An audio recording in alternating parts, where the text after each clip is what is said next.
तो सभी को नमस्कार और येट वी इन्वेंट की संस्थापक कविता अग्रवाल के साथ मार्केट आउटलुक श्रृंखला के एक और एपिसोड में आपका स्वागत है। हर शुक्रवार हम यहाँ इस बारे में बात करने के लिए होते हैं कि पिछले सप्ताह बाजार में क्या हुआ और ये हमें आने वाले सप्ताहों के बारे में क्या बताता है। तो संरचना काफी सरल है और हर सप्ताह के साथ सुसंगत है। हम निफ्टी के 3 मिनट के समय सीमा से शुरू करेंगे, उच्च समय सीमाओं की ओर प्रगति को देखेंगे, मूल्य क्रिया की समग्र समझ प्राप्त करेंगे और उससे कुछ वस्तुनिष्ठ विश्लेषण निकालेंगे।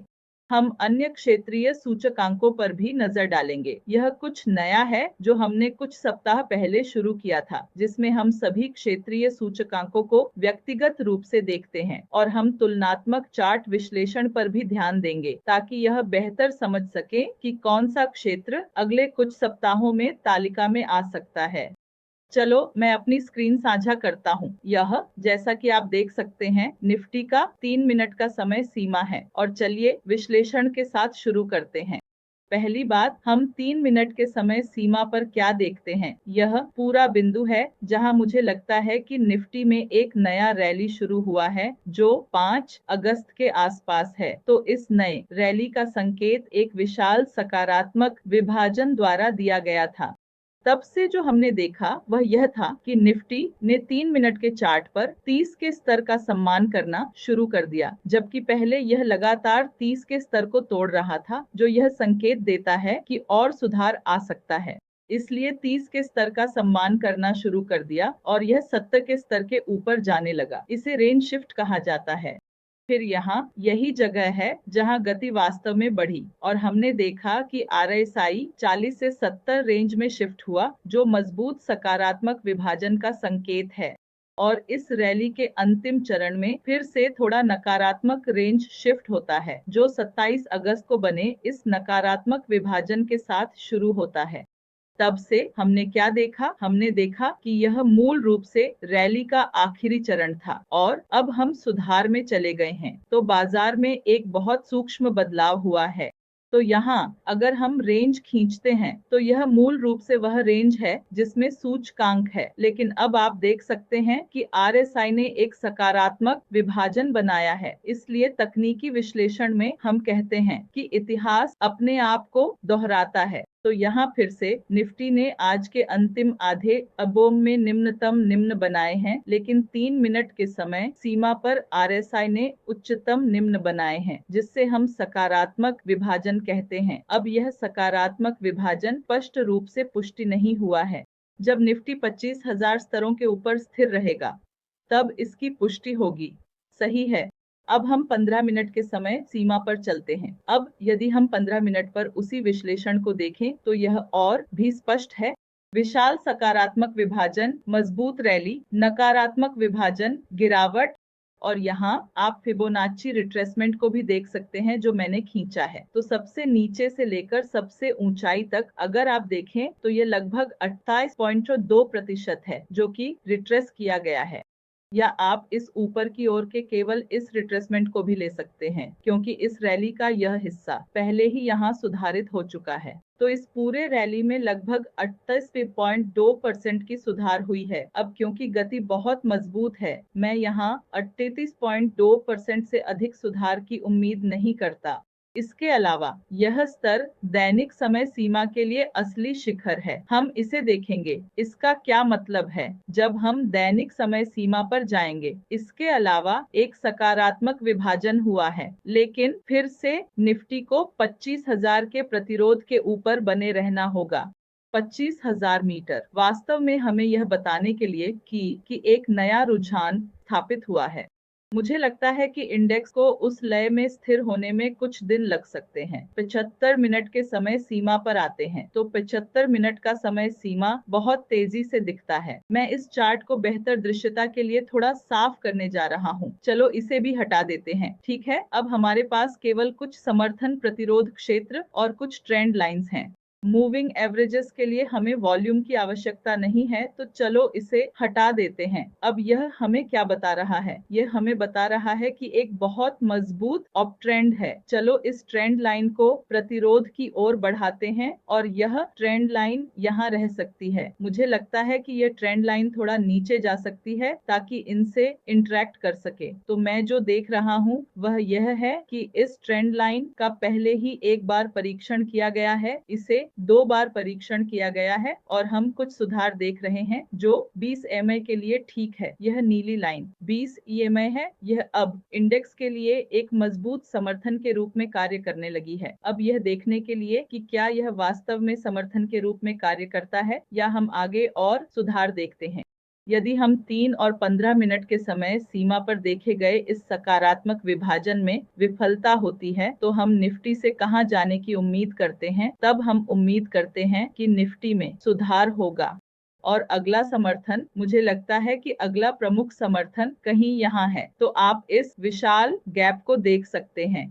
तो अगर आप गैप थ्योरी के बारे में जानते हैं तो समझते हैं कि जब भी चार्ट पर एक बड़ा गैप होता है, भले ही वह भर जाए, यह मुख्य समर्थन और प्रतिरोध स्तरों के रूप में कार्य करता है। तो यहाँ चूंकि यहाँ एक ट्रेंड लाइन और गैप का निचला स्तर भी है, मैं सोचता हूँ कि 24,000 लगभग 300, 24,000 लगभग 300 यहाँ एक महत्वपूर्ण समर्थन के रूप में भी कार्य कर सकता है। इसलिए मैं इस त्रिकोण को चार्ट पर छोड़ने जा रहा हूँ। अब चलिए दैनिक समय सीमा पर एक नजर डालते हैं और हम अपने चार्ट में थोड़ा और आयाम जोड़ेंगे, इसे फैलाकर। और अब हम यहाँ क्या देखते हैं? हमने इसे देखा, ये वह गति की चोटी थी जिसे मैंने यहाँ चिन्हित किया है। मैं इसे और भी सटीक बना सकता हूँ। यह वह स्थान था जहाँ गति की चोटी बनी थी।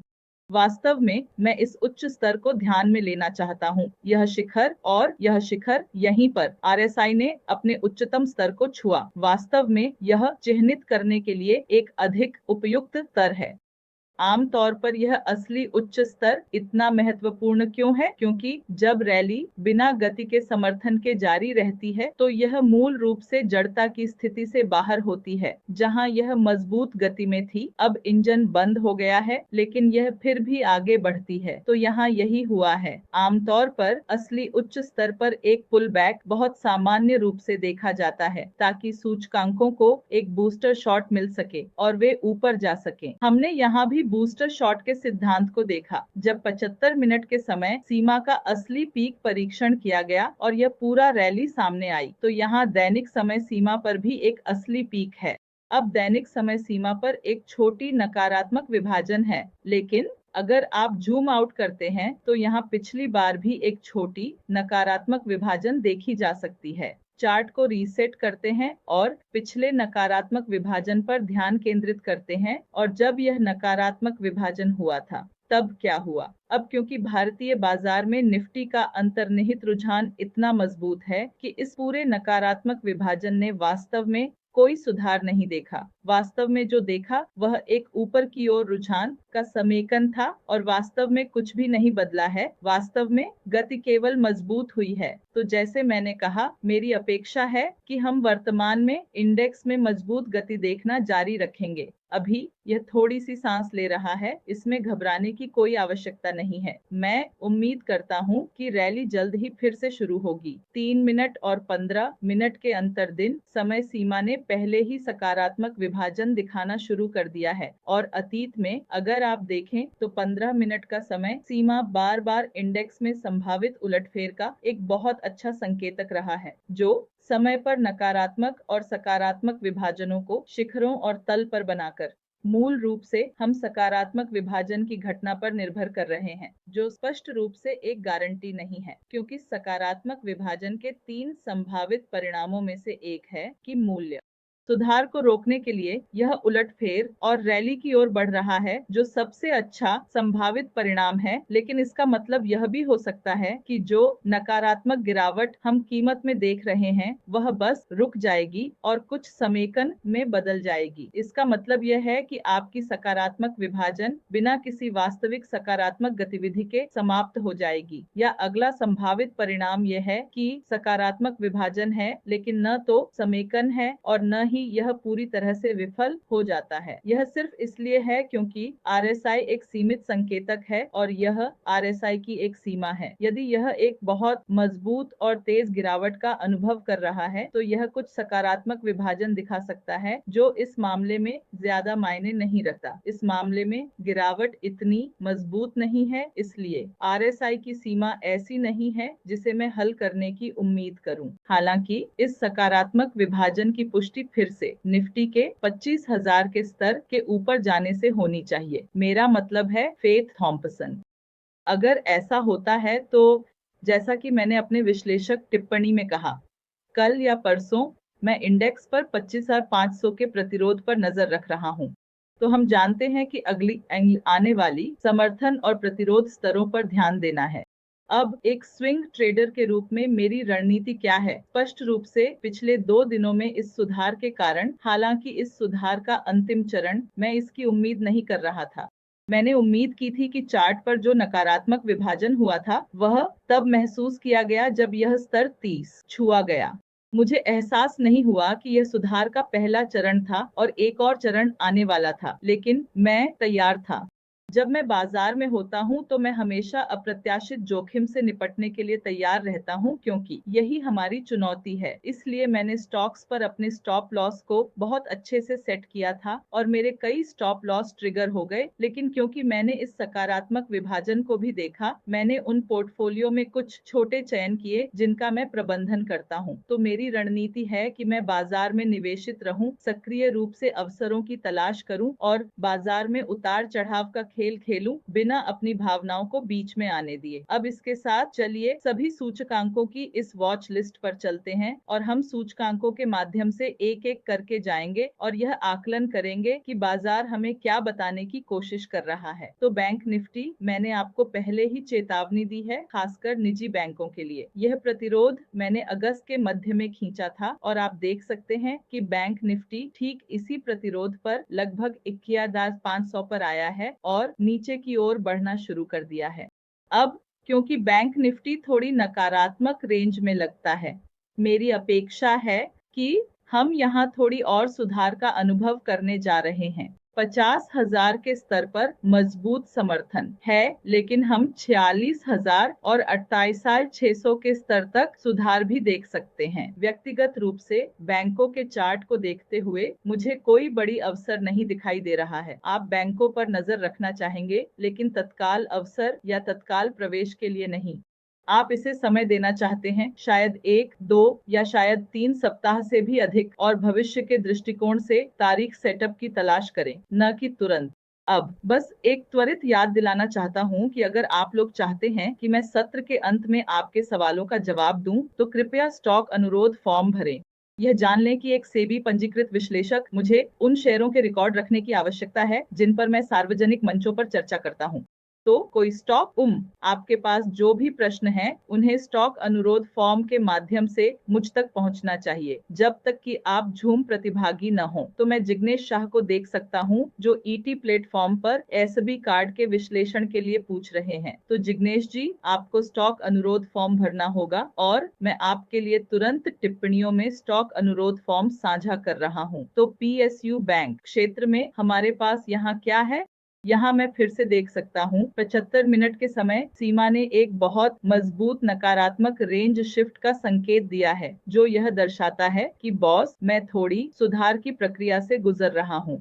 मुझे एक कदम पीछे हटने दें और मैं तुरंत एक रैली नहीं देना चाहती। तो पीएसयू बैंक में नई प्रविष्टियां करने के उद्देश्य से मैं पहले इंडेक्स पर एक उलटफेर देखना चाहती हूँ। इंडेक्स पर उलटफेर कैसा दिखेगा?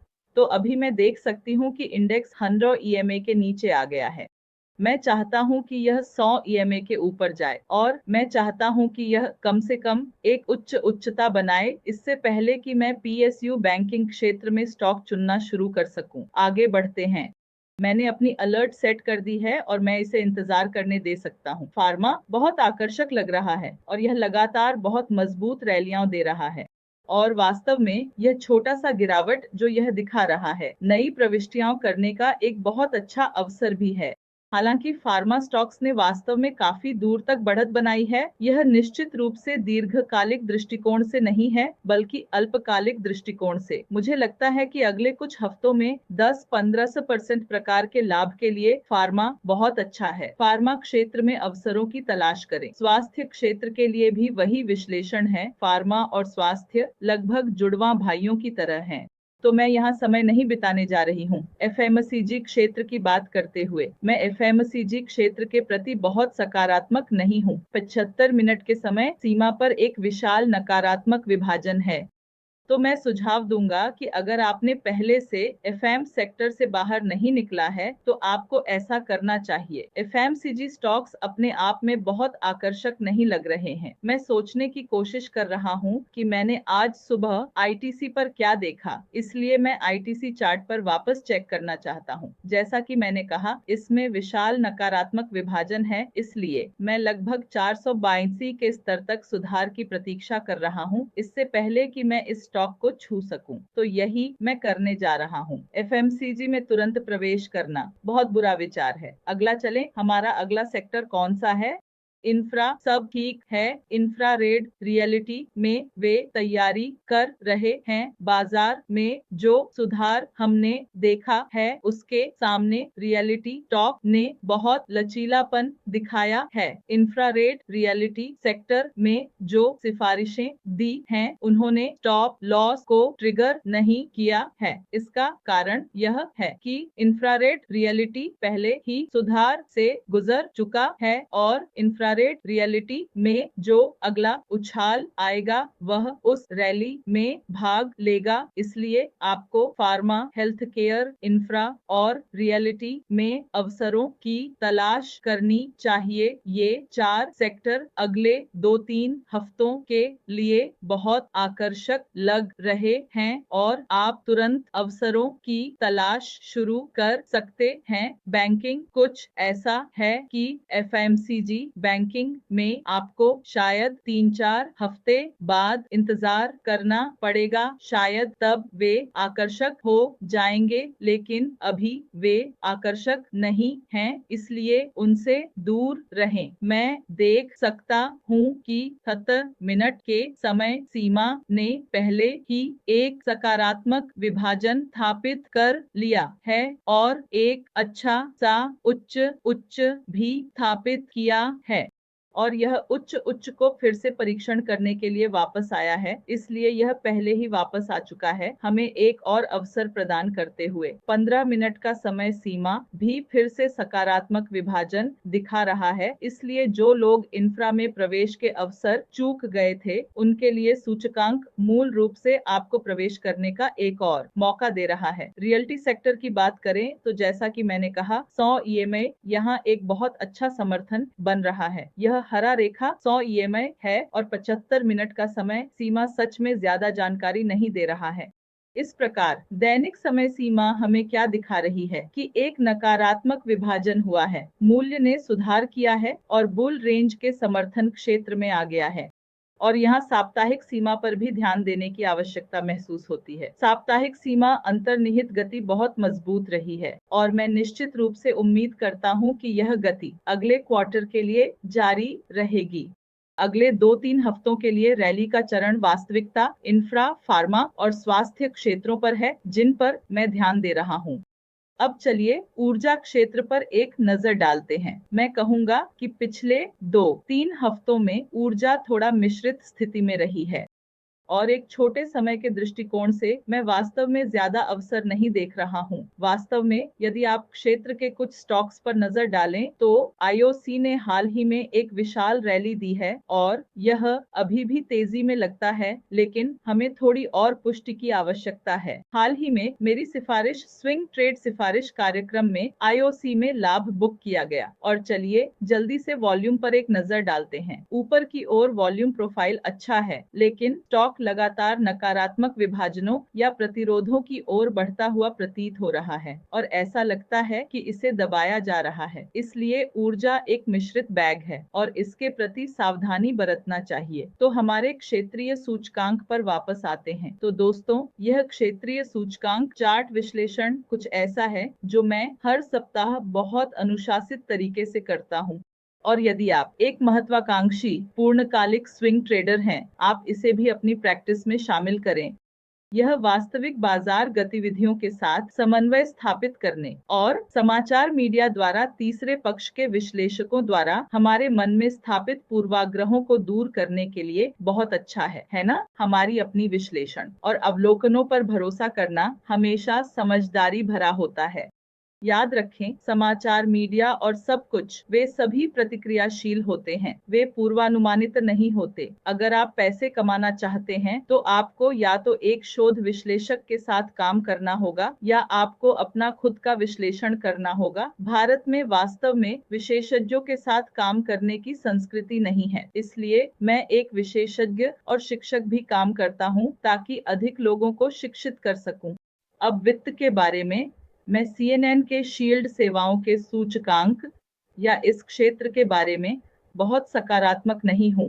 मैं कहूंगा कि रैली ने कुछ वित्तीय सेवाओं के क्षेत्र में 15-20% की अच्छी रैली में तब्दील हो गई है। स्टॉक्स जो अब कई खुदरा व्यापारियों का ध्यान आकर्षित कर रहा है, लेकिन मैं दृढ़ता से सोचता हूं कि यह टिकाऊ नहीं होगा और आपको CNX वित्त क्षेत्र में बहुत सावधान रहना चाहिए। CNX मीडिया ने पिछले कुछ हफ्तों से हमें थोड़ा उलझा रखा है और अब दैनिक समय सीमा पर एक नकारात्मक विभाजन बन गया है। इसलिए मैं उम्मीद करता हूं कि यह 1900 के समर्थन की ओर वापस गिर जाएगा। तब तक मैं कुछ समय के लिए CNX मीडिया क्षेत्र से दूर रहूंगा। मेटास मुझे लगता है अगले रैली के चरण के लिए एक अच्छा प्रतिभागी है जिसे हम देखेंगे। धातुओं में अंतर्निहित गति अभी भी बेहद मजबूत बनी हुई है और यहाँ आप देख सकते हैं कि दैनिक समय सीमा पर RSI निश्चित रूप से बुल रेंज में है। ट्रेंड लाइन का परीक्षण किया गया है, उच्च स्थापित किया गया है। 100 EMA को तोड़ा गया था, लेकिन यह स्थिर हो चुका है और ऊपर चला गया है। 75 मिनट के समय सीमा में एक बहुत अच्छा सकारात्मक विभाजन दिख रहा है। धातु भी अच्छा लग रहा है। यह एक ऐसा पांचवा क्षेत्र है जो मजबूत दिख रहा है। फार्मा, स्वास्थ्य देखभाल, अगला था इंफ्रा, फिर रियलिटी, फिर धातु। ठीक है, ये 5 क्षेत्र वास्तव में बहुत मजबूत दिख रहे हैं और यहीं पर आपको सक्रिय रूप से अवसर की तलाश करनी चाहिए। उपभोग क्षेत्र में मुझे यहाँ एक नकारात्मक विभाजन दिखाई दे रहा है, इसलिए मैं इसकी कुछ सुधार की उम्मीद कर रहा हूँ। अगले कुछ हफ्तों के लिए मैं इस क्षेत्र में रुचि नहीं रखूंगा। CNX सेवा में भी नकारात्मक विभाजन है, इसलिए मैं इससे दूर रहूंगा। मुझे इस सूचकांक के साथ बहुत सहजता नहीं है जो प्रकार की रैलियां यह देता है ना? ओनेटो और मैं निकल गए। तो ओएंटो क्षेत्र क्या कर रहा है? तो हमने ट्रेड टुगेदर प्रोग्राम में कुछ ओएंटो क्षेत्र के शेयरों में वास्तव में आकर्षक लाभ बुक किए। ये मेरी स्विंग ट्रेडिंग सब्सक्रिप्शन प्रोग्राम है, लेकिन हम पहले ही अपने लाभ बुक कर चुके हैं और बाहर निकल चुके हैं और आप यहाँ कुछ सुधार देख सकते हैं, लेकिन फिर भी मैं कहूंगा कि CNX ऑटो में अंतर्निहित प्रवृत्ति निश्चित रूप से बहुत मजबूत है। यहाँ आप देख सकते हैं कि क्षेत्र नीचे आया है और समर्थन क्षेत्र का परीक्षण किया है। अब यह थोड़ा सा उलझन में है कि क्या यह ऊपर की ओर बढ़ने की योजना बना रहा है या नीचे की ओर। यह अभी एक प्रकार की अनिर्णायक स्थिति में है, लेकिन अगर आप 15 मिनट के समय सीमा को देखें तो मैं कहूंगा कि 15 मिनट के समय सीमा ने भी एक सकारात्मक विभाजन दिया, तो एक सकारात्मक रेंज शिफ्ट दी, लेकिन यहाँ नकारात्मक विभाजन दिया और नकारात्मक रेंज में वापस चला गया। तो ऑनेटो सेक्टर मेरे लिए मिश्रित प्रतीत होता है, जैसे कि यह अनिर्णायक है, इसलिए मैं इस मोर्चे पर फिर से सावधान रहूंगा। आइए उन वस्तुओं पर नजर डालते हैं जिनमें मेरी रुचि नहीं है। तो चलिए देखते हैं कि कौन से क्षेत्र बचे हैं, है ना? और PSSE बचा है, तो हम बस उन दोनों पर एक नजर डालेंगे। और मुझे लगता है कि मैं क्या करने जा रहा हूँ, मैं एक सेक्शन बनाऊंगा और मैं बस इन दोनों को हटा दूंगा, क्योंकि यह लाभांश का अवसर हमारे रास्ते में आता रहता है। अन्यथा ये रहे CNX। मुझे लगता है कि CNX IP क्षेत्र अस्थायी रूप से एक बहुत मजबूत प्रवृत्ति में है। शायद इसमें थोड़ी बहुत सुधार हो सकता है, लेकिन मैं लगातार इन IP क्षेत्रों पर नजर रख रहा हूँ। मुख्य कारण यह है कि दोस्तों, IT क्षेत्र बहुत चक्रीय है, वास्तव में बहुत खूबसूरती से ट्रेंड करता है। तो अगर आप इस मोर्चे पर मूल्य क्रिया को समझ सकते हैं, तो यह आपके लिए बहुत फायदेमंद होगा, है ना? मुझे बस ठीक है, तो हाँ, CNX भी अच्छा लग रहा है, लेकिन मुझे लगता है कि पहले 5 क्षेत्र जो मैंने उल्लेख किए, वे निश्चित रूप से बेहतर लगते हैं। अब हम अपने PSE क्षेत्र पर नजर डालते हैं। तो फिर से ET लाइव पर मैं सदस्यों को याद दिलाना चाहूंगी कि कृपया स्टॉक अनुरोध फॉर्म भरें। यदि आप स्टॉक अनुरोध फॉर्म खोलना चाहते हैं, तो बस इस लिंक पर जाएं, जिसे मैं अभी अपनी स्क्रीन पर दिखा रही हूँ, xinvest.in/stock request। तो यह लिंक है जिसे आपको खोलना है और वहीं आपको फॉर्म भरना है। मैं फिर से ET लाइव पर स्टॉक अनुरोध फॉर्म साझा कर रहा हूं, क्योंकि एक समझदार पंजीकृत विश्लेषक के रूप में मुझे उन स्टॉक्स का रिकॉर्ड बनाए रखना है जिनके बारे में मैं सार्वजनिक रूप से बात कर रहा हूं, और ET लाइव एक सार्वजनिक मंच है, तो आपको फॉर्म भरना होगा, है ना? आइए PSE पर एक नजर डालते हैं। तो PSE क्षेत्र, मुझे लगता है कि यह अभी भी आकर्षक नहीं लग रहा है। इस बिंदु से मैं कहूंगा कि यह अपने सकारात्मक दायरे का अधिक बार उल्लंघन कर रहा है, और यह मुझे बहुत सहज नहीं बनाता। इसका मतलब यह नहीं है कि यह आकर्षक नहीं है, इसका मतलब है कि बाजार का जोखिम पहले से ही बहुत अधिक है। इसलिए मैं अधिक स्पष्ट या अधिक आकर्षक निवेश मामलों में निवेश करना पसंद करूंगा, कुछ ऐसा करने के बजाय जो पहले से ही बढ़ चुका है और अब थकावट या अनिर्णय के क्षेत्र में प्रवेश कर रहा है। मेरा मानना है कि वर्तमान में पेस सेक्टर इसी श्रेणी में आता है। इसलिए जब तक मुझे 15 मिनट के समय सीमा पर कुछ और आकर्षक नहीं दिखता, यह एक बहुत स्पष्ट नकारात्मक रेंज में चला गया है, जो मुझे बहुत असहज बनाता है। मैं अपने पैसे को जोखिम में नहीं डालना चाहता, इसलिए हम कुछ समय के लिए PSI सेक्टर से दूर रहेंगे। इसके साथ चलिए हमारे इंटरसेक्टर विश्लेषण पर एक त्वरित नजर डालते हैं। अब इस चार्ट में, इस इंटरसेक्टर चार्ट में, अब मैं इसे हमारे इंस्टाग्राम दर्शकों के लिए थोड़ा समायोजित कर लेता हूँ, बस ऐसा ही। अब आप सोमवार से लेकर यहाँ तक की मूल्य गतिविधि देख सकते हैं। अब हमारे पास यहाँ क्या है? हम देखते हैं कि पिछले शुक्रवार से PSU बैंक क्षेत्र सबसे खराब प्रदर्शन करने वाला रहा है। इसके बाद PSC और ऊर्जा, धातु, अवसंरचना, ऑटो का स्थान है ना? कौन सबसे अच्छा प्रदर्शन करने वाला रहा है? रक्षात्मक स्टॉक्स, FMCG, उपभोक्ता, ये अधिक रक्षात्मक स्टॉक्स हैं। इन्होंने अपने लिए अच्छा किया है। CNX 500 इंडेक्स 1% गिर गया है। CNX 500 वह है जिसे हम बेंचमार्क के रूप में उपयोग करते हैं। इसलिए फार्मा और स्वास्थ्य सेवा ने लचीलापन दिखाया है, और मैं उम्मीद करता हूं कि यह लचीलापन जारी रहेगा। जैसे मैंने कहा, इंफ्रा और रियल्टी पर भी ध्यान देना आवश्यक है। ओनोटो और थोड़ा मिश्रित स्थिति, ओएंटो, IT और ऊर्जा थोड़ी मिश्रित स्थिति में है। मेरी राय में फिलहाल PSI बैंकिंग और निजी और सार्वजनिक बैंकिंग क्षेत्रों से बचना चाहिए। मेरे पास सेवाओं या वस्तुओं पर ज्यादा राय नहीं है। मैं बहुत छोटे समय के दृष्टिकोण से FMCG और उपभोक्ता टिकाऊ वस्तुओं से भी दूर रहूंगा। इसके साथ हम उस चर्चा के अंत पर पहुंचते हैं जो मुझे आपसे करनी थी, और अब हम स्टॉक अनुरोधों की ओर बढ़ेंगे। तो मैं सबसे पहले उन सदस्यों को आमंत्रित करूंगा जिन्होंने जूम पर हमारे साथ जुड़ने के लिए पंजीकरण कराया इस इंटरेक्टिव सत्र के लिए। यदि आपके पास प्रश्न है, सदस्यों कृपया अपना हाथ उठाएं या टिप्पणी बॉक्स का उपयोग करें। आपके प्रश्नों को प्राथमिकता दी जाएगी। इस बीच मैं स्टॉक अनुरोध फॉर्म भी खोलूंगी और हम प्रश्न पर एक नजर डालेंगे। तो यह स्टॉक अनुरोध फॉर्म है। अब तक 500 लोगों ने फॉर्म भर लिया है। मैं इस फॉर्म का उपयोग पिछले कुछ महीनों से कर रहा हूँ। यदि आप इसे फिर से देखना चाहते हैं, तो मैं अपने स्क्रीन पर लिंक साझा करूंगा ताकि आप इस फॉर्म को आसानी से ढूंढ सकें। तो xinvest.in/stock request पर आपको यह फॉर्म ढूंढना है और इसे भरना है। तो अब मैं अनुरोधों पर नजर डालने जा रहा हूँ। अब अखिल हमारे साथ झूम पर हैं और उन्होंने आज के सत्र का पहला प्रश्न पूछा है, वह है डेटा प्रौद्योगिकी। बहुत अच्छा। तो अब हमारे पास चार्ट खुला है। आइए इस लाइन को हटा दें। आइए चार्ट को रीसेट करें। यहाँ हमारे पास क्या है? हमारे पास यहाँ एक बिल्कुल नया ऊर्ध्वगामी रुझान शुरू हुआ है और चार्ट पर पहला उच्चतम उच्च अच्छी तरह से स्थापित है। 75 मिनट का समय सीमा, ये हमें क्या बता रहा है? तो वहाँ मजबूत गति थी और गति पहले वहाँ चरम पर पहुंची।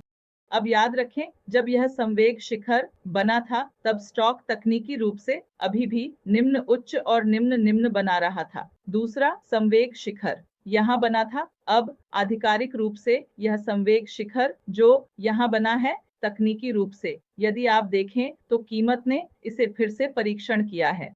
एन ऊंचाई की ओर बढ़ने की कोशिश कर रही है, लेकिन मैं उम्मीद करता हूं कि यह स्तर अब थोड़ा प्रतिरोध भी हो सकता है। अखिल ने यह नहीं बताया कि वह वास्तव में क्या देख रहे हैं, इसलिए मैं ताजा प्रवेश का अनुमान लगा रहा हूं। मैं तत्काल दृष्टिकोण से ताजा प्रवेश से बचने की सलाह दूंगा। मैं आपको उन स्तरों के बारे में बताऊंगा जिन पर मैं ध्यान दूंगा। प्रवेश के लिए एक स्तर यहाँ इस उच्च स्तर के आसपास होगा, लगभग 1100 के स्तर पर। लेकिन अगर यह स्तर टूटता है, क्योंकि याद रखें कि यह ऊपर की ओर चलने वाला रुझान अभी भी बहुत नया है, यह अभी भी ऐसा कुछ नहीं है जिस पर मैं तुरंत भरोसा करूं। अगर यह टूटता है तो मैं ताजा प्रवेश के लिए 100 EMA परीक्षण स्तर की तलाश करूंगा, लेकिन मुझे लगता है कि मैं इस समय ताजा प्रवेश करने से पहले स्टॉक को थोड़ा और मॉनिटर करना चाहूंगा। अब मोहित से अगले प्रश्न पर चलते हैं। आवाज फाइनेंशियल्स लिमिटेड, तो हम इस स्टॉक पर एक नजर डालेंगे। मैं देख सकता हूं कि आज यहाँ बहुत मजबूत गति है और चलिए पिछले ड्रॉइंग्स को साफ करते हैं। मैं देख सकता हूं कि स्टॉक एक काफी बड़े सुधार से बाहर आ रहा है। यह पूरी रैली है जो स्टॉक ने दी थी, जिसे लगभग 68.8% के आसपास सुधारित किया गया था। नहीं, 61.8% नहीं, बहुत सही नहीं, बहुत सारे उल्लंघन हुए, लेकिन हम इसे अभी के लिए मान लेंगे।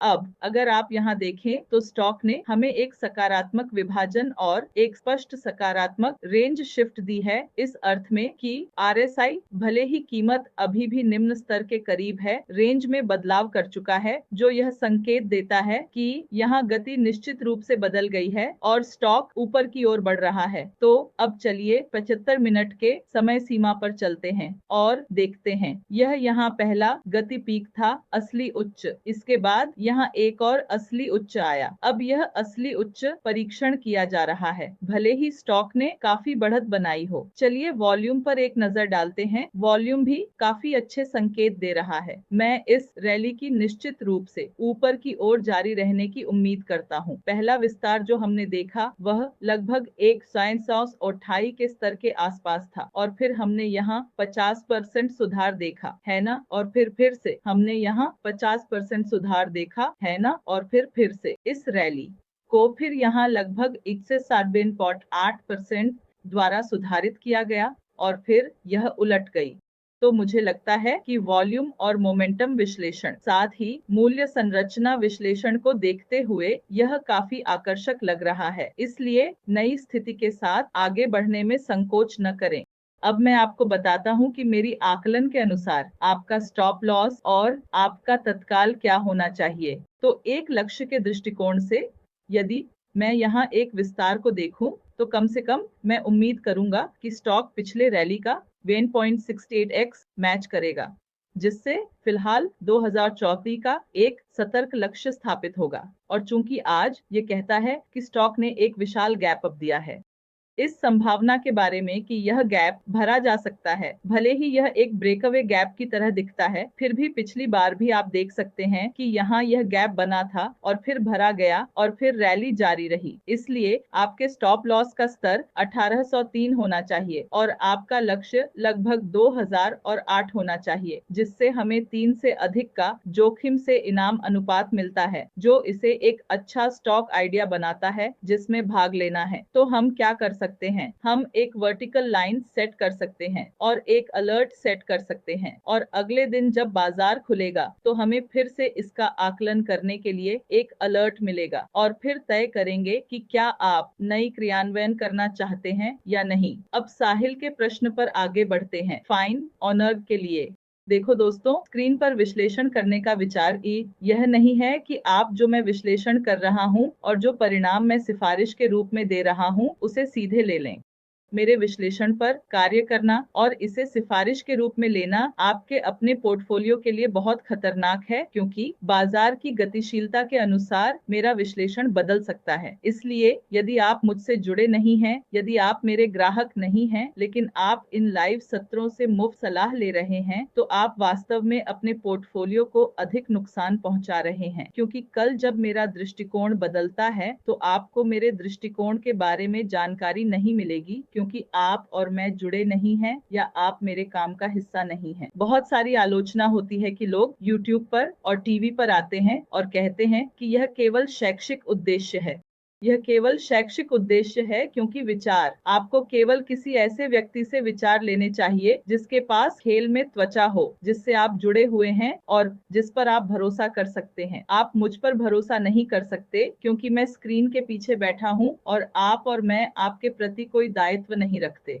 मेरी राय में कोई भी बदलाव आपको सूचित नहीं किया जाएगा, जबकि मेरे ग्राहक जो मेरे कार्य प्रवाह का हिस्सा हैं, उन्हें मेरी राय में किसी भी बदलाव के बारे में जानकारी मिलेगी, क्योंकि मुझे उन्हें सूचित करने की बाध्यता है। इसलिए यह कुछ ऐसा है जिस पर आपको विचार करना चाहिए। यदि आप लगातार सोशल मीडिया पर मुफ्त सलाह पर निर्भर कर रहे हैं, तो यह बहुत अच्छा वित्तीय अभ्यास नहीं है। ठीक है, अब चलिए फाइन आर्ट्स के बारे में चर्चा करते हैं। फाइन आर्ट्स में क्या चल रहा है? जैसा कि आप देख सकते हैं, यह एक ऐसा स्टॉक है जिसमें मैं बहुत व्यापार करना पसंद करता हूं, और मैं इस स्टॉक में सक्रिय रूप से व्यापार कर रहा हूं जब से यह नीचे आया है। इसलिए रासायनिक क्षेत्र के बारे में मैं पूरे क्षेत्र पर बहुत बहुत सकारात्मक हूं, और मैं उम्मीद करता हूं कि यह स्टॉक भी उस नए रैली का हिस्सा होगा जो सामने आती हुई लगती है। वास्तव में यह मेरी दीर्घकालिक सिफारिश का भी एक हिस्सा है।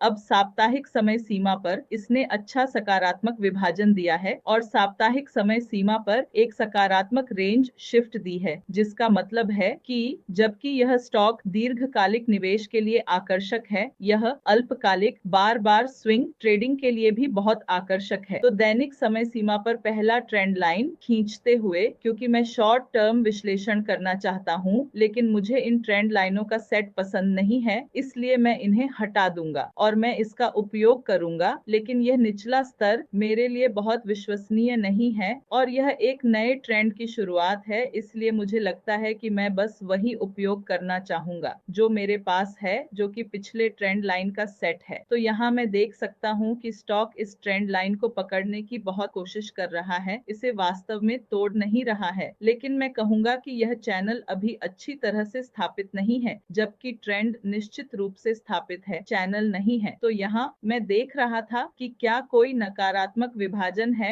नहीं, ऐसा नहीं है। स्टॉक निश्चित रूप से सकारात्मक रेंज में है और यहाँ मैं देख सकता हूँ कि यह भी काफी ऊंचा चला गया है। इसलिए मुझे लगता है कि सकारात्मक रेंज का समर्थन वास्तव में 45-40 के स्तर के आसपास है। अब अगर आप 75 को देखें तो 75 मिनट भी एक मजबूत सकारात्मक रेंज में है। वॉल्यूम की बढ़ोतरी हर मूल्य रैली पर बहुत स्पष्ट है, जिसका मतलब है कि इस रैली को काफी अच्छा समर्थन मिला है। अब यह बहुत दिलचस्प है। अब जो मैं देख रहा हूँ वह यह है कि इस स्टॉक ने यहाँ एक मजबूत रैली दी है, जिसे ठीक 2% द्वारा परीक्षण या पुनः प्राप्त किया गया है। 38.2% और पहला उच्च स्थापित किया गया है। अब यह निम्न स्तर सम्मानित होता हुआ प्रतीत हो रहा है और वॉल्यूम भी ऊपर की ओर वापसी करने की कोशिश कर रहा है। इसलिए मुझे लगता है कि यह एक अच्छी संभावित प्रवेश के लिए उपयुक्त है।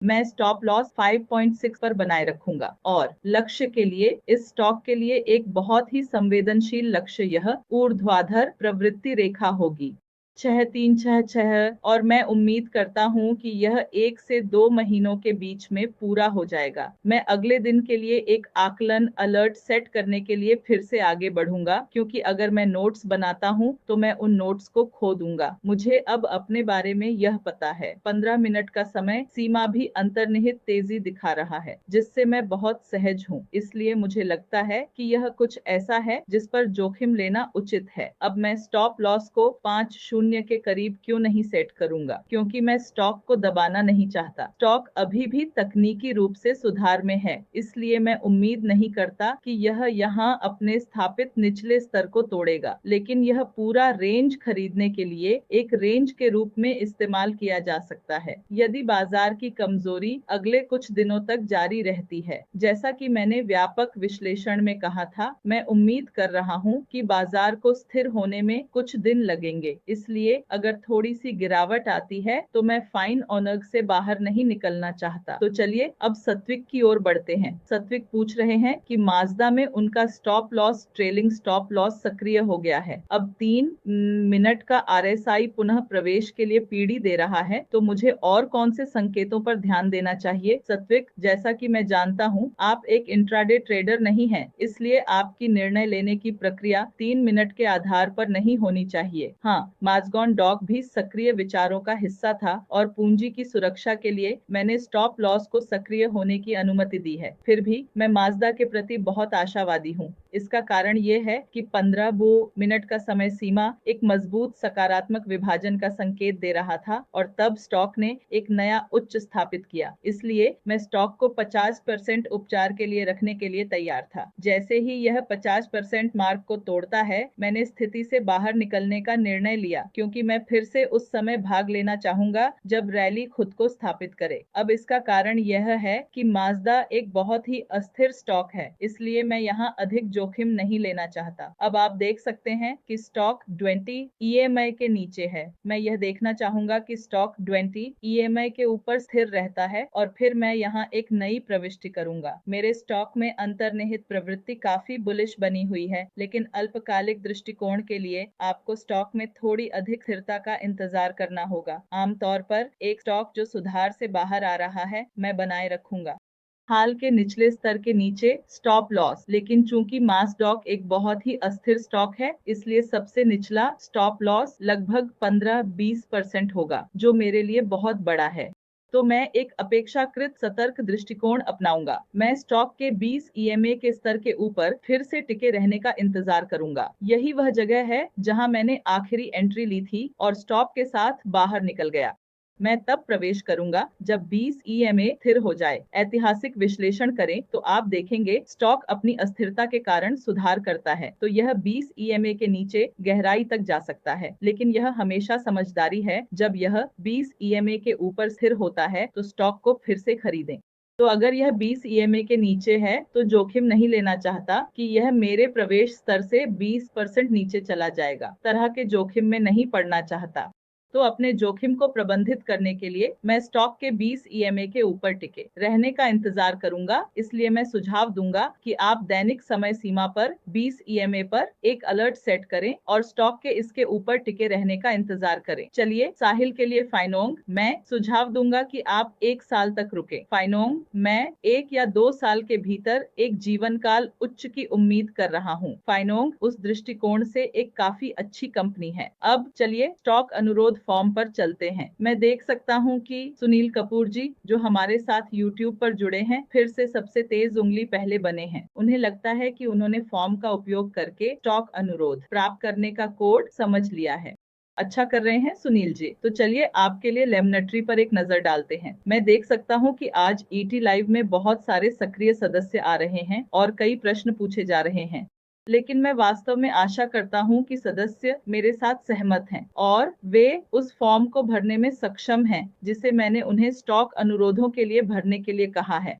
आपकी सुविधा के लिए इसे फिर से मेरे स्क्रीन पर फ्लैश कर रहा हूं। बस लिंक xpinvest.in/stock रिक्वेस्ट पर जाएं और फॉर्म भरें। लेकिन याद रखें, अगर आप फॉर्म भरने में बहुत देर कर देते हैं तो मैं शाम 6 बजे के बाद लाइव नहीं रहूंगा। तो हमारे पास पहले से ही 11 मिनट बचे हैं। मैं जितना जल्दी हो सके उतना कवर करने की कोशिश करूंगा, लेकिन आपको स्टॉक रिक्वेस्ट फॉर्म भरने में तेजी दिखानी होगी। तो लेमन ट्री हमारे पास क्या है? लेमन ट्री में काफी समय से एक मजबूत अपर ट्रेंड बन रहा है, लेकिन अभी यह सुधार के दौर से गुजर रहा है। ऐसा लगता है कि यह 2 मई को उच्च गति के साथ शीर्ष पर पहुंच गया है। अब जो मुझे यहाँ चिंतित करता है वह यह है कि इसने अप्रैल के अंतिम सप्ताह में स्थापित इस खूबसूरत बुल रेंज का उल्लंघन किया है। तो यह उल्लंघन प्रतीत होता है और एक नकारात्मक विभाजन भी है। तो वास्तव में गति की चोटी 12 सितंबर को हुई और यह अधिकतर एक जड़ता रैली रही है। तो यह मुझे थोड़ा असहज बनाता है। अब भले ही मैंने क्षेत्र को चिह्नित किया है, असली शिखर तकनीकी रूप से यही है। तो मैं चाहूंगा कि स्टॉक 109 स्तर का परीक्षण करे इससे पहले कि मैं यहाँ नए पद बनाऊं। 75 मिनट के समय सीमा पर मैं देख सकता हूं कि स्टॉक नकारात्मक रेंज में है, जो यह सुझाव देता है कि यहाँ और सुधार की उम्मीद है ना? तो आप चाहते हैं कि स्टॉक लगभग 109-110 के समर्थन पर वापस आए और फिर देखें कि यह कैसे प्रतिक्रिया देना जारी रखता है। अब चलिए देखते हैं कि मेरा स्टॉक अनुरोध फॉर्म कहाँ है। वहां है।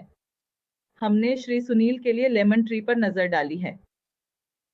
अब ईट मार्केट लाइव से किसी ने साझा किया है कि हम केवल एक क्षेत्र में पोर्टफोलियो नहीं बनाते हैं श्री स्वाम, हम पहले स्टॉक पर नजर डालेंगे जो आपने अनुरोध किया है, हेरिटेज फूड्स। अब एक याद दिलाने के लिए, यदि आप अगली बार सत्र में शामिल होना चाहते हैं, जैसे कि झूम पर और स्टॉक प्रश्नों के लिए प्राथमिकता प्राप्त करना चाहते हैं, तो आप मेरे टेलीग्राम चैनल ट्रेड विद कविता में शामिल हो सकते हैं। मैं अभी इस लिंक को टिप्पणी में साझा कर रहा हूँ, उस लिंक पर क्लिक करें और मेरे चैनल ट्रेड विद कविता पर जाएं। अब जब आप टेलीग्राम ऐप पर ट्रेड विद कविता खोलेंगे तो आप मेरे चैनल को देखेंगे, लेकिन आप अन्य चैनलों को भी देखेंगे जिनके नाम समान हैं और छोटे नाम के भिन्नताएं हैं। ये फर्जी चैनल हैं, इनके साथ संलग्न न हो क्योंकि ये आपके पैसे लूट लेंगे। ये बहुत चालाक हैं, ये मार्केटिंग में बहुत अच्छे हैं, जो कि मैं स्पष्ट रूप से इतना अच्छा नहीं हूँ। लेकिन यदि आप चैनल पर जाते हैं तो वहाँ लगभग 7301 सदस्य हैं और आप मेरे विश्लेषक टिप्पणी के बारे में पोस्ट देखेंगे। दिन के दौरान आप मुझसे टिप्पणियां देखेंगे और मेरे संदेशों पर या तो मेरा या मेरी टीम का हस्ताक्षर होगा। इससे आप जान जाएंगे कि यह असली चैनल है। आप दैनिक क्विज देखेंगे और इसी तरह की अन्य चीजें। यह आपका संकेत है कि यह असली चैनल है जिसमें आपको शामिल होना चाहिए, इसलिए सावधान रहें।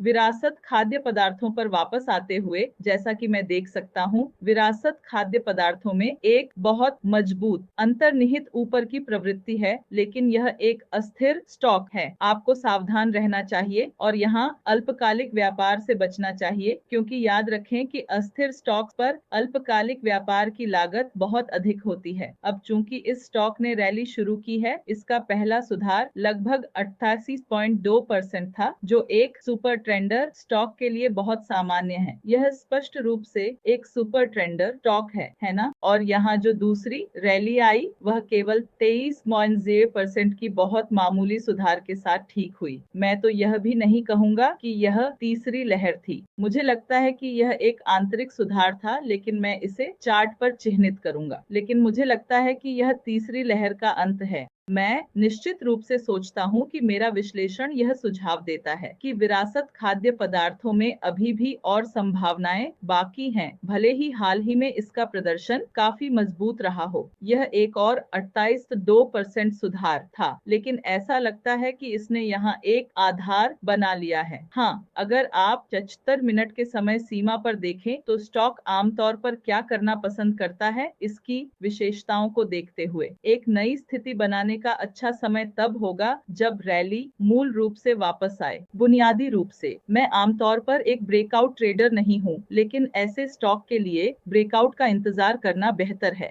तो स्टॉक को 606 के स्तर के ऊपर मजबूत वॉल्यूम के साथ टूटने दें, फिर आप एक नई एंट्री करें, क्योंकि इसके बिना आपको नहीं पता कि स्टॉक कितनी देर तक बना रहेगा। चलिए 606 के स्तर पर एक अलर्ट सेट करते हैं और हम स्टॉक के ऊपर बने रहने का इंतजार करेंगे। चरण कुमार एनएमडीसी के विश्लेषण की मांग कर रहे हैं और चरण हमारे साथ YouTube पर हैं। तो अल्पकालिक निवेश वह दृष्टिकोण है जो आप एनएमडीसी पर पूछ रहे हैं। तो जैसा कि मैंने कहा, पीएसयू शेयरों में 23.6% का सुधार लगता है कि उल्लंघन हो गया है। मैं यहाँ एक स्थिति बनाने की कोशिश कर रहा था क्योंकि स्टॉक 20.6% रिट्रेसमेंट स्तर के करीब है, लेकिन अब मैं स्टॉक का इंतजार कर रहा हूँ कि वह लगभग 190 के स्तर पर इस समर्थन का परीक्षण करे ताकि मैं देख सकूं कि मुझे क्या करना चाहिए। अब आरएसआई के बारे में बात यह है कि यह एक मजबूत बुल रेंज में है, जो यह संकेत देता है कि रैली जारी रह सकती है। लेकिन बाजार की अनिश्चितता को देखते हुए यह थोड़ा बेहतर हो सकता है कि हम स्टॉक के फिर से एक अपर ट्रेंड स्थापित करने का इंतजार करें, क्योंकि मेरी राय में हमने देखा है कि पीएसआई क्षेत्र सूचकांक वास्तव में अभी मजबूत अपसाइड देने के लिए तैयार नहीं दिखता। तो हम बस इस शेयर के 200 के ऊपर टिके रहने का इंतजार करेंगे या फिर एक मजबूत संकेत का, जो अभी की स्थिति में गायब है। अब 15 मिनट का समय सीमा आज निश्चित रूप से ने एक सकारात्मक विभाजन को तैयार किया है, सकारात्मक विभाजन में और अधिक निर्माण किया है। लेकिन चलिए पुष्टि का इंतजार करते हैं, इसलिए मैं 213 के स्तर के ऊपर टिके रहने का इंतजार कर रहा हूं और फिर मैं यह आकलन करूंगा कि क्या करना है। लेकिन एनएमडीसी के बारे में यही मुख्य बातें हैं। चलिए देखते हैं कि रेंज के लिए क्या है। यह दिन की आखिरी बातचीत होगी जिसे हम देखेंगे और हम जूम मीटिंग से हमारे सदस्यों द्वारा पूछे गए कुछ प्रश्नों पर नजर डालेंगे और हम दिन को समाप्त करेंगे। एक नकारात्मक विभाजन था और एक तेज गैप डाउन और फिर ऊपर की ओर बढ़ना हुआ। तो फोर्ज ने 9 मई 24 से एक नई रैली शुरू की है। यह 4 है, यह 1 है। अब यह एक बुल रेंज में है। इस छोटे से सुधार को छोड़कर यह निश्चित रूप से एक बुल रेंज में है, एक अच्छा खरीदने का अवसर है और विशेषताओं के अनुसार यह निश्चित रूप से एक सुपर ट्रेंडिंग स्टॉक है। सुपर ट्रेंडिंग स्टॉक का क्या मतलब है? इसका मतलब है कि जब स्टॉक एक रैली स्थापित करता है तो यह बस चलता रहता है और चलता रहता है बिना किसी आराम के, बिना किसी प्रवेश के अवसर के। जब यह चलना शुरू करता है तो यह बस चलता रहेगा और यहाँ ऐसा लगता है कि यह एक त्रासदी है, इसलिए यह निश्चित रूप से एक ऊर्ध्वाधर पथ पर है और यह मजबूत गति पकड़ता हुआ प्रतीत हो रहा है। चूंकि इसने बस थोड़ा सा सुधार दिया है, मैं निश्चित रूप से उम्मीद करता हूँ कि यह रैली अगले ट्रेंड लाइन इंटरसेक्शन तक जारी रहेगी, जो हमारे लिए लगभग 70-30 के आसपास है। तो कोफोर के लिए स्टॉप लॉस कहाँ होगा? मुझे लगता है कि अगर यह एक सुपर ट्रेंड है तो इसका लाभ यह है कि हम काफी तंग स्टॉप लॉस के साथ टिके रह सकते हैं और ये बहुत आवश्यक भी है, क्योंकि सुपर ट्रेंडिंग स्टॉक्स बहुत धोखेबाज हो सकते हैं। अगर आप सुपर ट्रेंड के गलत पक्ष पर फंस जाते हैं तो यह बहुत बुरा होगा। 63999 एक अच्छा लक्ष्य लगता है। समर्थन स्तर के लिए मैं लगभग 2730 पर इस इंटरसेक्शन को लक्ष्य के रूप में चुनूंगा। मुझे लगता है कि जोखिम इनाम अनुपात काफी आकर्षक है और स्टॉक की विशेषताओं को देखते हुए मैं वास्तव में इसकी गिरावट 6470 से अधिक की उम्मीद नहीं करता। तो मजबूत अंतर्निहित प्रवृत्ति है, काफी अच्छा स्टॉक है। अब चलिए देखते हैं। दीपक नाइट्रेट के लिए दीर्घकालिक दृष्टिकोण से वेस्ट। इसलिए दीपक नाइट्रेट एक ऐसा स्टॉक है जिस पर मैं दीर्घकालिक दृष्टिकोण से काफी सकारात्मक हूँ। आइए चार्ट पर एक नजर डालते हैं। तो यह नाइट्रेट है। चलिए ये पुष्टि करते हैं कि यह नाइट्रेट है और दूसरा नहीं। मुझे लगता है कि दीपक नाइट्रेट और दीपक नाइट्राइट अलग हैं। नहीं, एक दीपक फर्टिलाइजर है और एक दीपक नाइट्राइट है। तो जब आप नाइट्रेट कहते हैं तो मुझे लगता है कि आप नाइट्राइट का मतलब ले रहे हैं।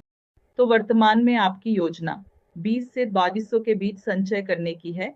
ठीक है, तो मुझे लगता है कि हम यहाँ एक ही स्टॉक के बारे में बात कर रहे हैं। मैं देख सकता हूँ कि दीपक नाइट्राइट ने एक मजबूत बुल ट्रेंड स्थापित किया है और यह एक मोमेंटम मूवमेंट है। यह एक सुपर ट्रेंडर नहीं है, जिसका मतलब है कि यह एक ट्रेंड स्थापित करेगा, लेकिन ट्रेंड के भीतर यह आपको कई एंट्री के अवसर देगा और ऐसे स्टॉक में एक अच्छा ठोस अप ट्रेंड पहचानना वास्तव में अच्छा लाभ देता है, क्योंकि दिन के अंत में आप यहाँ बार बार स्विंग ट्रेडिंग कर सकते हैं। तो जो मैं देख सकता हूँ वह यह है कि इस स्टॉक ने यहाँ खुद एक मजबूत प्रवृत्ति स्थापित की है। तो यह पहला वास्तविक शिखर है जो उसने स्थापित किया है बहुत बहुत समय पहले। इससे पहले यह मूल रूप से अपने निचले गठन से बाहर आ रहा था। यह इस बात की ठोस पुष्टि करता है कि यह 33 एक मजबूत पुष्टि दी है और अब यह निश्चित रूप से प्रवृत्ति स्थापित कर चुका है। 75 मिनट के समय सीमा को देखते हुए अब 75 मिनट का समय सीमा ऊपर की ओर अच्छे वॉल्यूम की वृद्धि का संकेत दे रहा है, जो यह दर्शाता है कि ऊपर की प्रवृत्ति जारी रहेगी। लेकिन मैं चाहता हूं कि स्टॉक 28 पर आ जाए ताकि मैं खरीद सकूं, लेकिन मुझे लगता है कि मैंने यह GDT ऑन ऑर्डर हटा दिया है, तो मैं यहां इस ऑन ऑर्डर को हटाने जा रहा हूं। देखते हैं। यह स्टॉक वास्तव में एक संयुक्त व्यक्तित्व है। यदि आप 75 मिनट के समय सीमा पर देखें तो यह एक सुपर ट्रेंड के रूप में कार्य करता है, या दैनिक समय सीमा पर यह एक मोमेंटम मूवर के रूप में कार्य करता है, जिसका अर्थ है कि यह स्टॉक वास्तव में अल्पकालिक व्यापार और दीर्घकालिक निवेश के लिए बहुत आकर्षक है। तो यह पहली रैली 68.6% तक वापस ली गई, जो अपेक्षित था। 6% जो अपेक्षित था। दूसरी रैली लगभग 100% वापस ली गई थी, और इसलिए यह मूल रूप से हमारा सही डबल बॉटम गठन था, और अब यह मूल रूप से एक उच्च स्थापित किया गया है। अब वर्तमान में स्टॉक सुधार में है, लेकिन मैं चाहता हूं कि स्टॉक थोड़ा और नीचे 62,172 के आसपास सुधार करे, जो कि आपने भी पहचान की गई सीमा के भीतर है। तो यह मूल रूप से वह रेंज है जिसे मैं इस स्टॉक के लिए एक अच्छा संचय क्षेत्र मानता हूं। मुझे लगता है कि 2850 से 2460 के बीच संचय करना अच्छा होगा, जो कि बहुत उच्च स्तरों के लिए आकर्षक है, दोनों शॉर्ट टर्म और लॉन्ग टर्म दृष्टिकोण के लिए। अगला, दिन का अंतिम विश्लेषण। अल्कला माइन। मुझे यह स्टॉक पसंद है। चलो एक नजर डालते हैं। दैनिक समय सीमा पर सकारात्मक विभाजन और सकारात्मक रेंज शिफ्ट। मुझे लगता है कि यह स्टॉक बहुत देर से एक रैली को पकड़ रहा है, जो लंबे समय पहले रासायनिक क्षेत्र में शुरू हुई थी। और इस स्टॉक के बारे में जो दिलचस्प है वह यह है कि यह साप्ताहिक समय सीमा पर भी एक सुपर ट्रेंडर है, जिसका मतलब है कि यह रैली में जा सकता है और इसे लंबे समय तक बनाए रख सकता है। अब बात यह है कि यदि आप इस स्टॉक के बहुत व्यापक रुझान को देखें तो यह इस समय के दौरान एक सुपर मजबूत बुल ट्रेंड में रहा है, और यह हालिया रैली है जिसे सुधारित किया गया है। सवाल ये है कि मैं इस रैली को यहाँ से मापना शुरू करूं या यहाँ से। मैं थोड़ा भ्रमित हूँ। तो चलिए इस पूरे सुधार पर एक नजर डालते हैं। तो भले ही ऐसा लगता है कि यह स्टॉक अगस्त 2021 से नहीं हिला है, मैं यह कहूंगा कि यह अपने उच्चतम स्तर से 26% सुधारित हो गया है। सच्चाई ये है कि इसने अपनी पिछली रैली का केवल % ही सुधार किया है। तो यह सुपर ट्रेंडर्स के बारे में है। जो रैलियां या मूव्स उसने किए वे काफी चरम होते हैं। तो अभी यह स्टॉक इस प्रमुख EMA स्तर का परीक्षण कर रहा है, जो साप्ताहिक समय सीमा का 250 EMA है। और यह स्टॉक, जैसा कि मैंने अनुभव से सीखा है, बहुत पैसा देता है, लेकिन यह शॉर्ट टर्म ट्रेडिंग के लिए बहुत अच्छा स्टॉक नहीं है। इसे खरीदना और होल्ड करना बेहतर है। और हाल ही में दैनिक समय सीमा ने एक बुल रेंज में बदलाव करना शुरू कर दिया है, जिससे इस स्तर पर दीर्घकालिक निवेश के लिए यह बेहद बेहद आकर्षक हो गया है। दैनिक समय सीमा पर स्टॉक ने दैनिक चार्ट के 250 EMA के ऊपर अच्छे वॉल्यूम के साथ स्थिरता बनाए रखी है, इसलिए यह निश्चित रूप से दीर्घकालिक के लिए आकर्षक है। और चूंकि मोहित आप 1 वर्ष के क्षितिज में रुचि रखते हैं, मुझे लगता है कि यह काफी अच्छा दिखता है, इसलिए मैं स्टॉक में लगभग 21.44 के आसपास प्रवेश करने की कोशिश कर रहा हूं। और मुझे लगता है कि अगर बाजार अगले कुछ दिनों के लिए थोड़ी सुस्ती में है तो मुझे मेरा खड़ा आदेश मिल सकता है। मुझे लगता है कि यहाँ यह एक सकारात्मक रेंज बनाए रख रहा है। मैं यहाँ इस लाइन को छोटा कर रहा हूँ, तो यहाँ फिर से इसने एक डबल बॉटम जैसा पैटर्न बनाया है और यहाँ इसने इसकी पुष्टि की है। इसलिए मैं कहूँगा कि यह शायद एक नए बुल ट्रेंड के प्रारंभिक चरण में है, लेकिन अल्काली माइन दीर्घकालिक के लिए काफी आकर्षक दिखता है। शॉर्ट टर्म में भी यह अच्छा है, लेकिन तुरंत खरीदने के बजाय थोड़ी गिरावट पर खरीदें। इसके साथ हम इस सत्र के अंत पर पहुंचते हैं। मैं आप सभी को एक बहुत ही सुखद सप्ताहांत की शुभकामनाएं देता हूं और मेरे सत्र में शामिल होने के लिए आपका बहुत धन्यवाद। आपके प्रश्न पूछने और मुझे उत्तर देने का अवसर देने के लिए धन्यवाद। यदि आप मुझसे जुड़ना चाहते हैं तो मेरे टेलीग्राम चैनल ट्रेड विद कविता में शामिल हों और यदि आपको यह सत्र उपयोगी लगा तो कृपया जाने से पहले एक लाइक छोड़ें, इस वीडियो को अपने कुछ दोस्तों के साथ साझा करें और मेरे YouTube चैनल को सब्सक्राइब करें। मैं लिंक साझा कर रहा हूँ। मेरे YouTube चैनल पर कमेंट्स में शामिल होने के लिए धन्यवाद और मैं अगले शुक्रवार को आपसे फिर मिलूंगी क्योंकि अगले बुधवार मैं यात्रा कर रही हूँ, इसलिए अगले बुधवार कोई लाइव सत्र नहीं होगा। अगले शुक्रवार को मैं आपसे शाम 5 बजे या शायद किसी अलग समय पर मिलूंगी। मैं अपने टेलीग्राम चैनल पर सही समय पोस्ट कर दूंगी, इसलिए अगर आप अगले सत्र को मिस नहीं करना चाहते हैं तो टेलीग्राम चैनल में शामिल होना न भूलें। मध्य सितंबर से समय बदलने वाला है क्योंकि मैं काफी अधिक यात्रा करने वाली हूँ, इसलिए मुझे अपने लाइव सत्र के समय को फिर से समायोजित करना होगा। यह सभी नियमित दर्शकों के लिए एक सूचना है। मेरे शेड्यूल के साथ जुड़े रहने का सबसे अच्छा तरीका मेरे टेलीग्राम चैनल में शामिल होना है। बस एक त्वरित याद दिलाने के लिए ठीक है। सभी को बहुत धन्यवाद।